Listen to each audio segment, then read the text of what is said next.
interviewing Jon Frank on October 31st, Nancie Sherman. Okay, so going back to childhood and wondering if you have some memories of libraries growing up as a young child.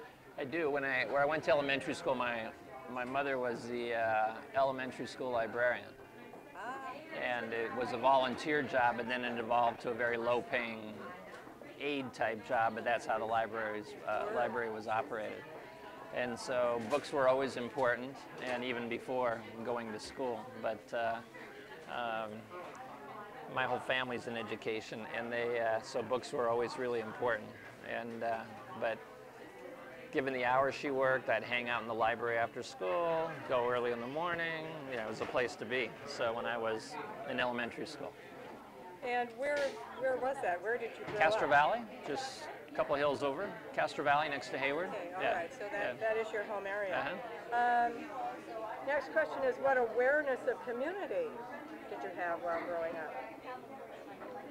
Interesting question. Not much. That's what's I think about the community I came to know here, and far, far different. Independent families, independent privates. Yes. Just as active in the schools Yes. as here as I remember as a child, but not the sense of community that Lafayette had. And your education is? Have a bachelor's degree from Humboldt State College, a master's degree from San Francisco State, all but the dissertation at University of California. And the work experience, as you began to tell me, you were superintendent here, and before that? 35 years in education, 10 years here as superintendent, 5 years in John Swett Unified, Crockett Rodeo as superintendent, assistant superintendent and principal in Albany, a principal in Novato, started my career as a teacher and an administrator in East Palo Alto. Remembering another superintendent, past superintendent I interviewed, also spent some time in Palo Alto. I've forgotten his name now, but he would have been way before you. Okay. Now, as an adult, what were your early community experiences? Tutoring and working with low-income youth, low-income kids, poverty kids, providing mentoring programs. And then spent 8 months in Washington, D.C., around the March on Washington, voter registration, tutoring reading to people who were living in Resurrection City at that time. I call them my young liberal days. Yeah, so, exciting time though it was. Yeah, spent 8.5 months there. That's, yeah. And then what attracted you to Lafayette? And how long did you live here? Well, I never lived here. You never lived here? Never lived here. Commuted. Wow. So. Well, you could. Yeah. It felt like I lived here with the job. It felt like I lived here. But yeah. Oh yeah. So. But what attracted me was a community that knows how to do some things right. In terms of one of my lines that school board heard and community heard was that children should be at the center of our circle, and this community revolves around children and serving them. It's true. Yes, it does. Okay. Defining goals of a community as a place of mutual support, shared values, and acceptance of difference.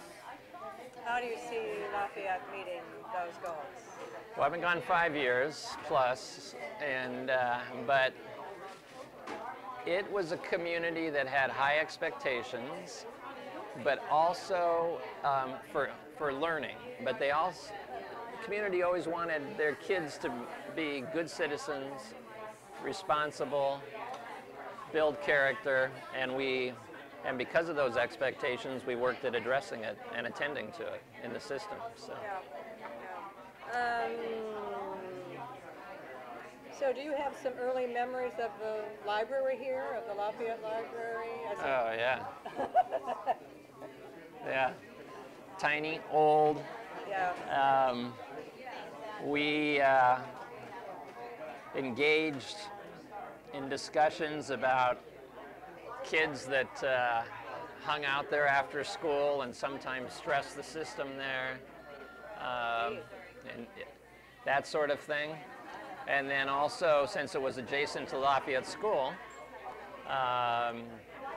we engaged in discussions when Steve Falk became city manager about did the district want it? It was part of looking at redevelopment. The district want to buy it, use it, etc. And the answer was no. But so my involvement with all this put together a very small group. Roger Falcone, myself, Steve Falk, Anne Marie Gold, and the librarian, and I don't remember her name. I think she took Anne Marie Gold's role in the county. Can't remember her name, but oh well. And when the grants thing came forward, when the legislation was passed and grant thing came forward, and then the opportunity, and we started talking about ideas and doing nothing but sitting around a table either at the city or in my office talking about what the possibilities were. And the discussions always focused around, from my perspective, my contribution was, how do we extend learning beyond the classroom? And what opportunities would there be? And Roger was great. We talked about a focus on science and his connection to Lawrence Hall of Science, and as a physicist. And we talked about a place that middle school kids could go to, but not just to hang out, and for parents, sort of what I call unconscious daycare, and somebody to provide for their kids, but a place that could be more than that. And the visual screens that there'll be in the library. I mean, I remember Roger talking about that and seeing it at other museums. What I felt I brought to the table was that, again, extending learning beyond the classroom, that it's 24 hours a day, it should be. And it should be a place, it's not just about books, it's about a speakers bureau, it's about having an experiment of the week from Lawrence Hall of Science that kids could explore on their own, or senior citizens could come in and explore. It's so exciting. It's really exciting, yeah. And so I'm seeing it, and I recognize the names that you mentioned, so you're part of that. A very small group, a very small, that just sat around. Now, yeah. And the group got bigger. Yeah. They added in a professional, I called him a fundraiser, and that may be the wrong name, but there was I don't remember his name, but a person that organizes and programs, process to package, manage, and promote. That might be Roger, but I'm not sure. Yeah, Roger Falcone? Yeah. Definitely not Roger. Okay. As a physicist at Cal, definitely, I do. He was one of my school board presidents, so definitely not Roger. So, and it got bigger and bigger, and the end result was that the application for the grant, it passed back and forth between a professional grant writer, city staff, city manager, superintendent's office, back and forth. And to be honest, the city did a great job in putting it all together. I did nothing. It's a huge job. Huge. But it's really exciting. And school board members, I know Teresa Geringer and Ann Alpert have been heavily involved in Still are. In fundraising, etc. Great people. Yeah. Great people. So, okay. When's it going to be done? Should be done in the spring, actually. Wow. Did you drive by? I haven't been by. I'm going to. I rarely come back to Lafayette. It's very impressive. I mean, it's got a long way to go, but it's enormous. It's just enormous. So exciting what's going to go on in there. You know, we're so lucky. We have the new Academy of Sciences in the city, which is always also fantastic. Right. And now we have this right at our doorstep. I'm just and there's such a so excited. There's such a wealth of mentors here. I think that's right. And that people that have incredible expertise. Yeah. So you can, there can always be a speakers bureau where you bring in somebody from, I don't know, some name, national name or whatever. To take advantage. You got people here. You have people here that on a monthly basis there can be, whether it's a scientist, I mean, it's unbelievable. Yeah. And it's, so, yeah. That's true. Well, you've answered A few. all of these Yeah. questions, and the 1940 library you wouldn't remember. Or I definitely would not know the 1940 library. That's or the close. 1962 library. Yeah, I'll be 60 this year, but so I don't know the 1940 library. Yeah. So. And you've gone through this, who were involved in the 1996 study, vision task force, and you really said why the library is important to you, Yeah. and you know why you wanted to be involved. Here's an interesting question. What have you enjoyed the most in participating? Creating, working with smart people, and bouncing off them with ideas, and Stimulating. it was very stimulating. It was always, what about this? What about that? And it was with sort of what I call no ceiling, meaning anything was possible. Except the next question is, were there any obstacles? And how did you overcome them? Did you find any at that juncture, at that point? Well, the obstacles, it was, Maybe they came later. I don't know. It wasn't exactly an obstacle, but I wasn't involved in the discussions of location, but I watched.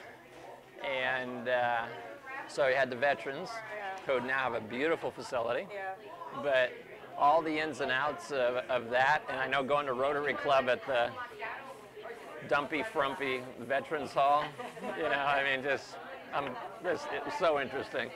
And how important it was to a core group, I may not know all the ins and outs of it, but my perceptions, a small group of veterans that made use of the facility, and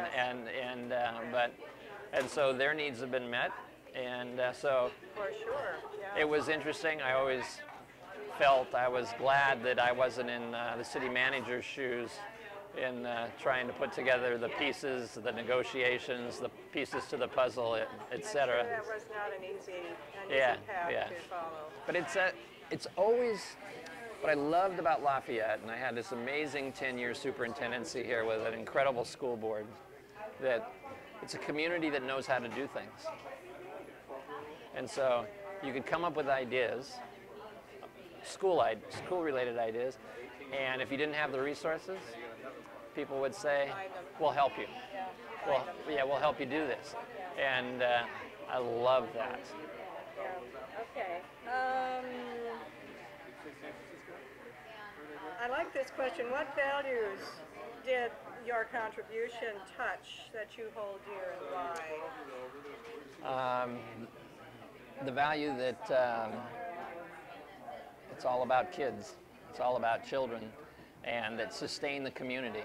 And it's not just about acquire, and achieve. It's about some values that are important. Responsibility, character, initiative, etc. It's not just, I'll say again, not just about acquire, and achieve on my own. It's about building responsibility for their classmates, for what goes on.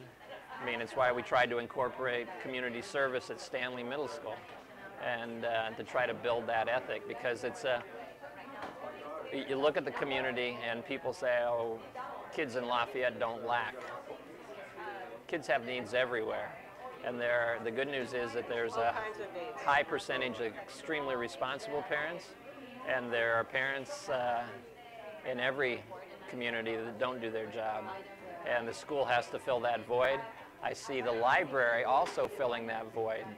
It's not to provide the social growth, etc., but it's another service that kids need, and they need to see it that it's not just shelves, books, it's a place of learning. Which is why this is so wonderful. Yeah. That's consortium. That's why it's so wonderful. Yeah. Okay. It was said the internet would kill the printed word in libraries. Never. Would become obsolete. Never. Not so. So my wife's a voracious reader. So on one of my trips, working on a Navajo Indian reservation, so I'm flying to Arizona, sitting across from a woman who's reading an electronic book, a Kindle. Oh yes. Yeah. Yes, I've heard about that. And so we spent 25 days in Africa, and I dreaded that she would pack 8 books, 10 books that I'd have to help drag around. So you got the Kindle. I got the Kindle. And it's so interesting because she loves the Kindle, but she's real clear. It's a travel thing. Yeah. Yeah, she has to hold the printed book. And I'm the same I way. like that too. And I have, she reads good literature, novels, etc., and also trash. But my reading is mostly professional, and I can do it online. But there's something about I know. It's holding. hard to give that up. And I also I can't mark my computer screen, and I know I can make notes and file them. Not the same. It doesn't work. No, it's not the It doesn't work. I don't think it'll ever go away, and it's just a rich part of, and I don't think it'll go away for kids. We have, I'm working with a high school in Arizona, very low achieving, and it's called a laptop high school. Every child gets a laptop provided by the system. Yeah, 1,600 laptops. And they still rely heavily on books. Still. Even though information is keystrokes away. The problem, of course, is that it's very expensive to make books and to sell books. Oh, yeah. And, you know, the news yesterday, the community college students can't afford to pay their tuition, even more, can't afford to buy the books. Right. So I'm thinking, can we put those books, textbooks, on the computer? Well, it's a killer. It's a killer for schools. If they buy a new 8th grade algebra book, yeah, the next year, it's probably going to come in at 65 bucks.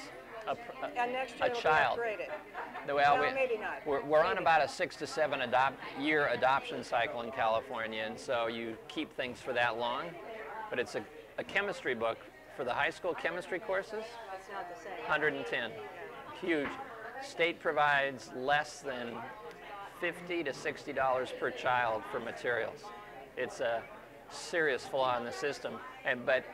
So this community provides differently than if we go through the tunnel. And so materials, I mean, library budget at each of the schools when I was here 5 years ago was pitiful, but it was dramatically more than anywhere I ever worked. The money we supported school libraries with. So. Well, parents take up the slack in large part for much of this. And that's, you know, every community, whether it's where I was for the last 17 days, everybody wants the best for their kids. Sure. Then there's slight differences to that. Some people don't know what might be the best. But then I'll say again, people here were willing to commit, support, because they definitely wanted the best, and they knew that we were operating on a shoestring. So it's a good thing. These kids have to be the leaders of tomorrow. They got to take care of us. Yeah. Let's hope, knock on wood. Right. Yeah. So. Well, you pretty much covered the material. You're a wonderful interviewee. Well, I'll come to you. Hope most for the new library. Well, I hope that if I drop by someday after school, that there are 25 kids from the middle school, that squirrely age, that challenging age, 13-year-olds. yeah.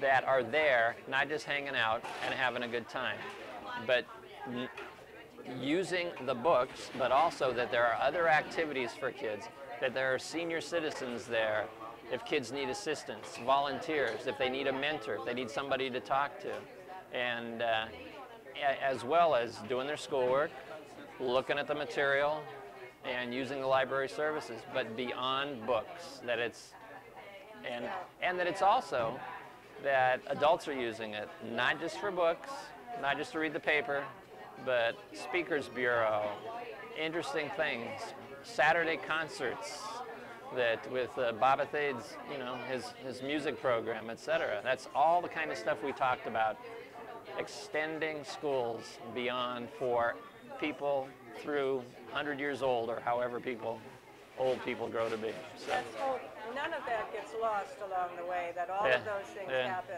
over time. Will you be able to come by occasionally and enjoy it as well? I will. I'm actually going to drive by and go see the construction site. And it's. I can't offer you a tour at this point because it's. But I will say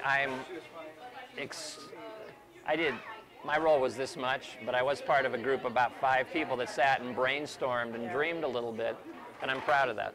I feel good about that. For that dream. Yeah, I'm proud of it. Yeah. So. we wouldn't have this wonderful potential here. Yeah. I'll also say I was extremely surprised when it was awarded to Lafayette. Because, yeah, I was, because I had assumed that there'd be some priority given to communities that don't provide as much. Yeah, and it was very cool. Yeah, it was great, and that just shows the application was really solid, and, and city and community and grant writer, superb job. Yeah, so does that cover it? It does. Okay, I'm all right. very impressed with everything you told me. I'm so glad you came. I appreciate your coming. I'm sorry it took so long to connect. Listen, that's not uncommon. Many of the people we interview are very busy professional folks. So thank you.